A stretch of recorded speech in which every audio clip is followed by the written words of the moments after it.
નમસ્કાર શિક્ષક મિત્રો, આજની આપણી આ ઓનલાઈન શિક્ષક તાલીમનું આ જે મોડ્યુલ છે એમાં ધોરણ 9 થી 10 વિજ્ઞાનના અગાઉ NAS અને GSના જે પ્રશ્નો પૂછાયા છે તેના ઉપર આપણે કેટલીક ચર્ચાઓ કરવાના છીએ. તેનો હેતુ એ છે કે આગામી આવનાર ફેસ ટુ ફેસ મોડ તાલીમ માટે આપણે જે સાહિત્ય આપવામાં આવેલું છે એ સાહિત્યની અંદર કેટલાક પ્રશ્નો મૂકેલા છે. એ પ્રશ્નોને આપણે રેટિંગ આપવાનું છે અને એના રેટિંગના કારણો આપણે દર્શાવવાના છે. દરેક પ્રશ્ન વાંચી એનો સાચો જવાબ શું હોઈ શકે, એને તમે 1 થી 5માં કયું રેટિંગ આપો છો, 1 એટલે સૌથી ઓછું અને 5 એટલે સૌથી વધારે, એ રીતે રેટિંગ આપ્યા બાદ એની બાજુમાં તમારે એ રેટિંગ આપવા પાછળનું તમારું શું કારણ છે એ તમારે દર્શાવવાનું છે. તો આવી પ્રક્રિયા તમારે સ્વાધ્યાયમાં કરવાની હોય કે જેની ચર્ચા તાલીમમાં ફેસ ટુ ફેસ થશે, એ માટે અહીં કેટલાક ઉદાહરણો તમારી સમક્ષ રજૂ કરવામાં આવશે અને એ પ્રમાણે આપણે રેટિંગ કરી અને તાલીમમાં ચર્ચા કરવાની રહેશે. તો એવા હેતુથી તમારી સમક્ષ ગત ધોરણ 10 માટે જે NAS કસોટી યોજાયેલી હતી એ કસોટીમાંના કેટલાક પ્રશ્નો, નમૂનારૂપ પ્રશ્નો તમારી સમક્ષ પ્રસ્તુત કરું છું.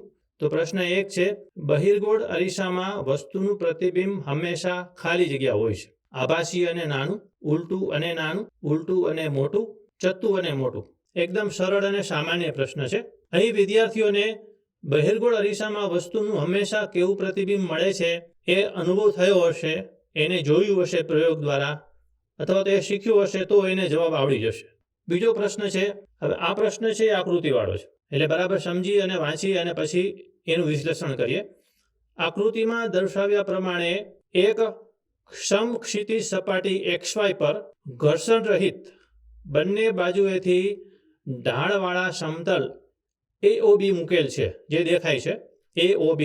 સમતલ OA પર P બિંદુએથી એક કાચની લખોટી ગબડાવવામાં આવે છે, જે આપણે જોઈ શકીએ છીએ આકૃતિમાં. તે OB સમતલ પર H ઊંચાઈએ પહોંચે છે.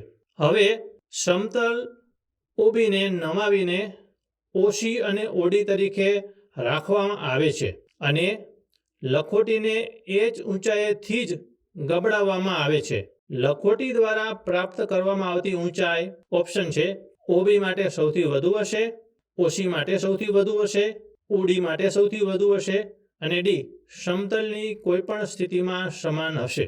તો અહીં વિદ્યાર્થીઓ પાસે કેટલીક સંકલ્પનાઓ સ્પષ્ટ હોવી જોઈએ, જેમ કે સમક્ષિતિજ સપાટી, બંને બાજુએથી ઘર્ષણ રહિત ઢાળવાળી સપાટી, અને એ ઢાળવાળી સપાટી ઉપર જો લખોટી ગબડાવવામાં આવે છે એનો એને એક્સપિરિયન્સ થયો હોય અથવા તો શાળામાં એની ચર્ચા થઈ હોય, એવી કોઈ સ્થિતિ અનુભવી હોય તો આનો જવાબ આપી શકશે.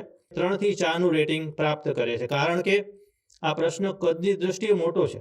વિદ્યાર્થીનું ભાષાકીય ક્ષમતા જો ઓછી હોય તો એ કદાચ જવાબ ના આપી શકે, આવડતું હોય તો પણ ના આપી શકે, એવું બની શકે. એટલે એવા પ્રકારનો આ પ્રશ્ન ગણી શકાય. તો આ રીતે આપણે સ્વાધ્યાયની અંદર આપને મોડ્યુલમાં આપવામાં આવેલ જે પ્રશ્નો છે એને આપણે અધ્યયન નિષ્પત્તિ ધ્યાને રાખી અને એનું રેટિંગ કરી અને એના કારણો જણાવવાના છે, જેની વિશદ ચર્ચા આપણે ફેસ ટુ ફેસ મોડમાં કરવાના છીએ. ધન્યવાદ.